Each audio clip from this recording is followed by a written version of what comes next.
আয়াত 52 ওয়া কুল্লু শাইইন ফাআলুহু ফিজ জুবুরি।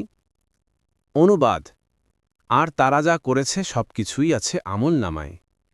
আয়াত 53 ওয়া কুল্লু সগীরিন ওয়া কাবীরিন মুস্তাতরুন। অনুবাদ, আর ছোট বড় সবকিছুই লিখিত আছে। 1 তাফসির। 1 নং ফুটনোটের বিবরণ। হাদিসে এসেছে, রাসূলুল্লাহ সাল্লাল্লাহু আলাইহি ওয়াসাল্লাম বলেন, হে আয়েশা, যে সমস্ত ছোটখাটো গুনাহকে তুচ্ছ মনে করো তা থেকেও বেঁচে থাকো, কেননা আল্লাহর পক্ষ থেকে এগুলোরও অনুসন্ধানকারী আছে।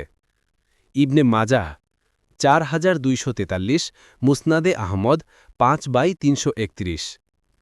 আয়াত 54 ইন্নাল মুত্তাকিনা ফি জান্নাতিন ওয়া নাহরিন। অনুবাদ, নিশ্চয়ই মুত্তাকিরা থাকবে বাগবাগিচা ও ঝর্ণাধারার মধ্যে। আয়াত 55 ফি মাকআদি সিদকিন ইনদা মালিকিম মুকতাদিরিন। অনুবাদ, যথাযোগ্য আসনে সর্বশক্তিমান মহা অধিপতি আল্লাহর সান্নিধ্যে।